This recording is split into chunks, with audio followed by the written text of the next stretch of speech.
তখনই রাস্তায় এক গ্রামবাসী কাঁদতে কাঁদতে কাঁদছে। কি হয়েছে কাকা? আপনি এত চিন্তিত কেন? আমার ছেলের অবস্থা খুব খারাপ।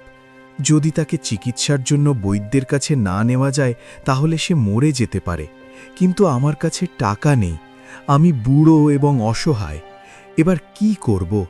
বলুন, আমি কি করব? আপনি এগুলো নিন আপনার সন্তানের চিকিৎসার জন্য। কারো প্রাণ টাকার অভাবে যেতে দেওয়া বড় পাপ হবে। তোমাকে অনেক অনেক ধন্যবাদ বেটি। এবার আমার টাকাও চুরি হয়ে গেল। এত শ্রম করে কামিয়েছিলাম, কিন্তু যদি না দিতাম তাহলে সেই ছেলের প্রাণ চলে যেত। এবার রাজার সামনে আমি কি উত্তর দেব যে আমি সব ধনের কি করেছি? ওদিকে লীলা সমস্ত গ্রামে নকল সিক্কা বিলি করে দেয়। সত্যি লীলা বেটি, তুমি খুব মহান। তোমার হৃদয় খুব পবিত্র। এর চেয়ে বড় গ্রামে কেউ নেই। লীলা, তুমি রানী হওয়ার যোগ্য। হ্যাঁ, এরা সব কত বোকা! লোকেরা নকল সিক্কা চিনতেও পারেনি। এবার তো লোকেরা দুদিনও চিনতে পারবে না যা আমি দিয়েছি তা নকল সিক্কা।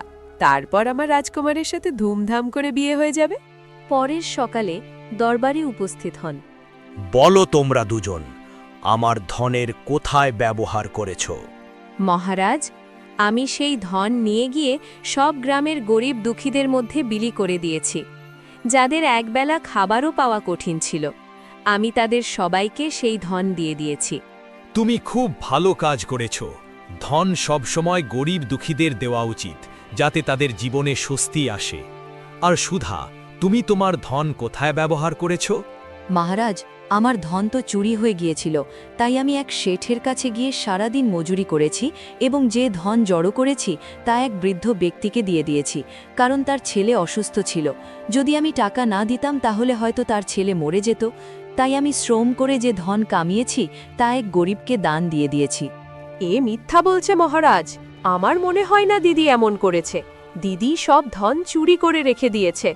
তুমি কি কথা বলছো লীলা? আমি তোমার বোন। বোনের উপর অভিযোগ কেন করছো? আপনি আমার বোন, এর মানে এই নয় যে আমি ভুলের সাথে থাকব। মহারাজ, সে নিজেই সব ধন চুরি করে তার কাছে রেখে দিয়েছে, কারণ শৈশব থেকে তার ধনের প্রতি খুব ভালোবাসা ছিল এবং আমি তার বোন, তাই আমি তাকে ভালোভাবে জানি। সুধা, তুমি এবারও পরীক্ষায় পাশ করনি এবং তোমার বোন এই পরীক্ষায় জিতেছে। তাই তুমি যাবজ্জীবন কারাগারের শাস্তি পাবে এবং তোমাকে আজই কারাগারে বন্ধ করে দেওয়া হবে।